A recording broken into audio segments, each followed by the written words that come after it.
नमस्कार साथियों, आप सभी का बहुत बहुत स्वागत है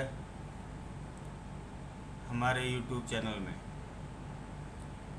साथियों, पिछली जो वीडियो थी उसमें हमने आपको बताया था कि पीएफ एक्ट कहाँ पर लागू होता है और उसके क्या क्या फ़ायदे हैं और कैसे उसको प्राप्त किया जा सकता है।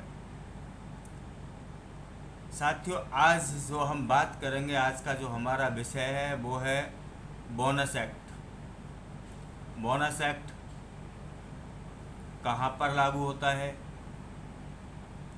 और अगर किसी संस्थान में आप काम करते हैं और आपको नियोजकों द्वारा अगर बोनस का भुगतान नहीं किया जा रहा है तो आपको बोनस प्राप्त करने के लिए क्या क्या करना है, आज इसके बारे में आपको महत्वपूर्ण जानकारी देंगे। तो ये सब जानने के लिए वीडियो को अंत तक देखना आवश्यक है। तो आइए चलते हैं और बात करते हैं बोनस एक्ट के कुछ मुख्य पहलुओं के बारे में। तो साथियों, जिस किसी संस्थान में 20 या उससे अधिक कर्मचारी काम करते हैं, जिस किसी भी संस्थान में 20 या उससे अधिक कर्मचारी काम करते हैं, वहाँ पर बोनस एक्ट लागू होता है। बोनस एक्ट लागू होने के लिए नंबर 1, संस्थान में 20 से अधिक कर्मचारी काम करते हो, चाहे वो ठेकेदार के माध्यम से काम करते हैं, चाहे वो डायरेक्ट काम करते हैं, चाहे वो इनडायरेक्ट काम करते हैं, चाहे वो पीस रेट पर काम करते हैं, चाहे वो दिहाड़ी पर काम करते हैं, चाहे वो अन्य किसी और तरीके से काम करते हैं। जिस संस्थान में 20 या उससे अधिक कर्मचारी काम करते हैं वहाँ पर बोनस एक्ट लागू होता है। ये तो हो गया कि बोनस एक्ट का लागू होना। अब यदि किसी नियोक्ता ने आपको बोनस का भुगतान नहीं किया है तो उसके लिए आपको क्या करना है और बोनस प्राप्त करने के लिए आपको क्या क्या करना है, इस पर भी चर्चा करेंगे। तो साथियों, बोनस लेने के लिए आपको सबसे पहले, अगर आप 5 साल, देखिए बोनस क्या है। बोनस आपकी जो सैलरी है, जो आप एक साल में, बोनस का जो फाइनेंशियल ईयर होता है वो होता है मार्च टू मार्च, यानी मार्च से मार्च तक होता है या मार्च से अप्रैल तक, कुछ संस्थानों में करते हैं, यानी एक साल का बोनस मार्च टू अप्रैल पर। ये जो बोनस है ये मिलता है दिवाली पर। इस फाइनेंशियल ईयर का जो बोनस है, जो आपने मार्च से लेकर के अप्रैल तक सैलरी अर्न की है, जितना पैसा आपने मार्च से लेकर के अप्रैल तक के बीच में अर्न किया है, उसका 8.33 आपको बोनस का भुगतान होना चाहिए और वो मिलेगा आपको दिवाली पर, यानी कि करीब करीब 5-6 महीने बाद। कुछ संस्थान साथ ही साथ दे देते हैं, कुछ बाद में देते हैं, कुछ दिवाली तक दे देते हैं। पर इसको जो बोनस का भुगतान करने का जो अंतिम तिथि होती है साथियों, मैं आप लोगों को बताना चाहता हूँ, वो 30 नवंबर होती है। अगर आपको सपोज 2024 के बोनस का भुगतान, अगर आपको कोई भी नियोक्ता, आप बोनस बनता है, बोनस के लिए लायबल है, बोनस संस्थान पर एप्लीकेबल है, और अगर आपको बोनस नहीं मिलता है तो आप 30 नवंबर तक कानूनी रूप से उसका वेट कर सकते हैं। उसके बाद अगर आपको कोई नियोक्ता 30 नवंबर तक भी आपको बोनस बनता है और नहीं देता है तो आप इसकी शिकायत सीधे उप श्रम आयुक्त, क्षेत्रीय श्रम आयुक्त, सहायक श्रम आयुक्त, अपने एरिया के जो भी अधिकारी हैं उनसे कर सकते हैं। और जो बोनस अधिकारी होते हैं, जो निरीक्षण अधिकारी होते हैं, ये जो बोनस एक्ट है, जो बोनस का मामला है, ये उनके पास जाता है। और निरीक्षण अधिकारी का काम है कि शिकायत मिलने के बाद सर्वप्रथम उस पर जाकर के संस्थान में निरीक्षण करे। निरीक्षण करने के बाद सबसे पहले ये निरीक्षण अधिकारी का काम है कि वो इस बात को सुनिश्चित करें कि उस संस्थान में 20 या उससे अधिक कर्मचारी कार्य करते हैं या नहीं करते हैं। अगर 20 से अधिक कर्मचारी कार्य करते हैं तो वो उस बोनस एक्ट के तहत उस शिकायत पर काम करने के लिए, कंप्लेंट करने के लिए, एक्शन लेने के लिए बाध्य है। ये निरीक्षण अधिकारी का काम है। साथियों, आपको इसकी कंप्लेंट मैंने जैसा बताया कहाँ करनी है, अपने क्षेत्र के क्षेत्रीय कार्यालय पर, जहाँ भी आप हैं, जिस भी स्टेट में हैं आप, उसी स्टेट का जो भी सहायक समायुक्त, deputy labour commissioner office, assistant labour commissioner office, labour commissioner office या क्षेत्रीय लेबर कमिश्नर ऑफिस के जो भी कार्यालय हैं, जहाँ पर भी हैं, आप उनमें इसकी शिकायत कर सकते हैं। और शिकायत करने के बाद यदि आपको बोनस का भुगतान नहीं किया जाता है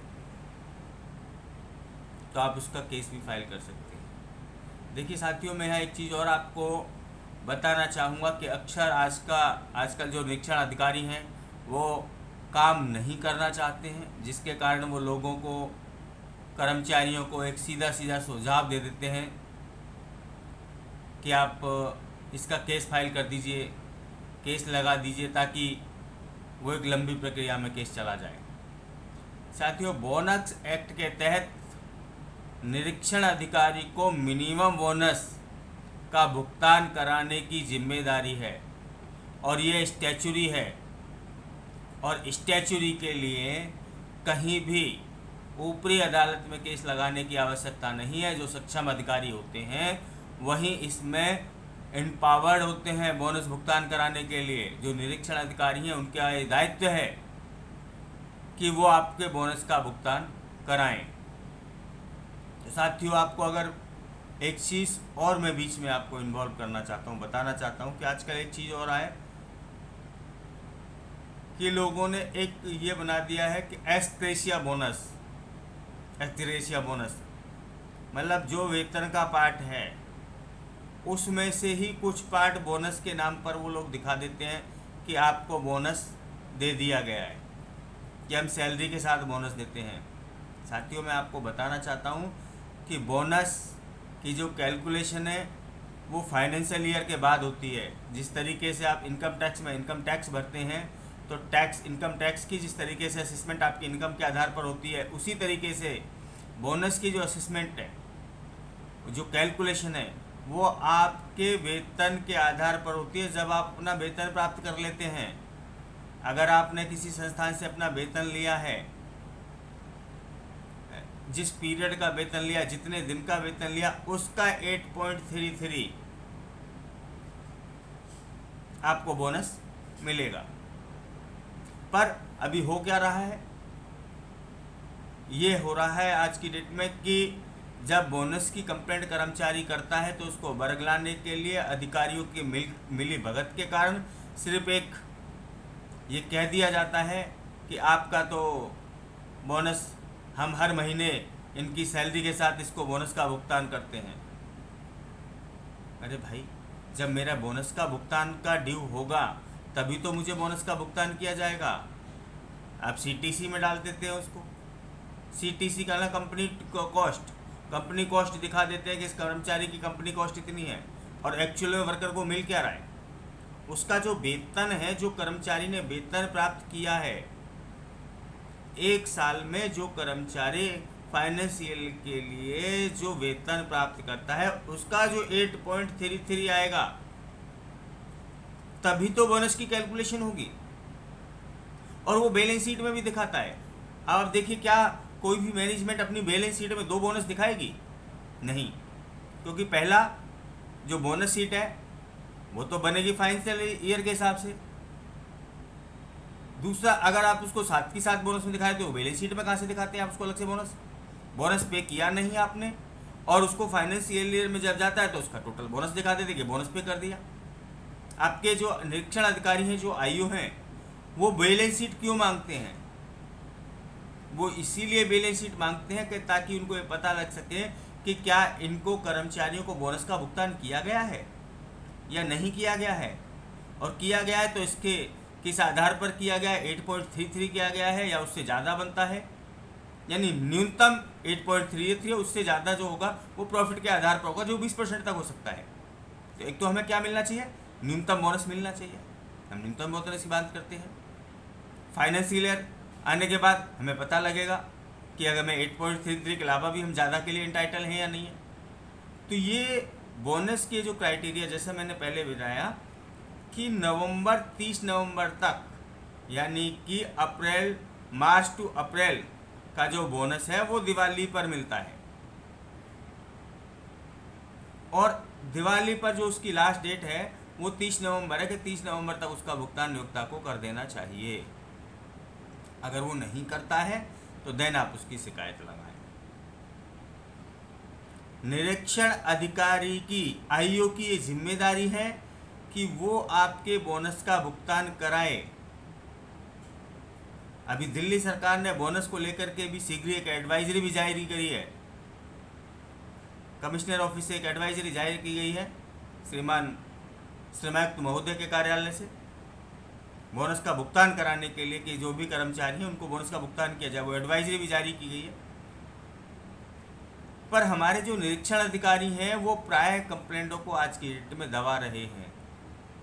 तो साथियों, मेरा सभी से अनुरोध है कि जिन कर्मचारियों को बोनस नहीं मिल रहा है, जो बोनस के लिए लायबल हैं, जिन कर्मचारियों को मालिक बोनस नहीं दे रहा है, वो एकजुट हों, अपनी एकता का परिचय दें और अपने क्षेत्रीय कार्यालय में, जहाँ भी उनका क्षेत्रीय कार्यालय लगता है, दिल्ली से है तो दिल्ली में, अलग अलग डिस्ट्रिक्ट है, जिस भी डिस्ट्रिक्ट में काम करते हैं, यूपी से हैं तो यूपी में, पंजाब से हैं तो पंजाब, जिस भी डिस्ट्रिक्ट से हैं आप, जिस भी स्टेट से हैं, उस अपने क्षेत्रीय कार्यालय में आप इसकी शिकायत करें। साथ ही साथ एक कंप्लेंट उस अधिकारी अगर आपकी बात को नहीं सुनता है तो उसके खिलाफ एक शिकायत भी ज़रूर लिखें कि भाई आपकी शिकायत है। सबसे पहले निरीक्षण अधिकारी को शिकायत करें, उसके बाद कमिश्नर को करें। अगर साथियों इस शिकायत को आपको किसी भी तरीके से बनाने में, टाइप करने में या किसी तरीके की अगर आपको कोई दिक्कत आती है तो आप मुझे कॉल कर सकते हैं। मैं अपना नंबर डिस्क्रिप्शन लिंक में शेयर आपके साथ कर दूंगा। आज के लिए सिर्फ इतना ही। आपको हमारी जानकारी कैसी लगी आप ये हमें अवश्य बताइएगा। चैनल को लाइक करें, सब्सक्राइब करें, बेल आइकन दबाना ना भूलें और साथ के साथ चैनल को शेयर अवश्य करें, ताकि वीडियो को शेयर अवश्य करें, ताकि जो हमारी अगली वीडियो है वो आप तक मिलती रहे। धन्यवाद।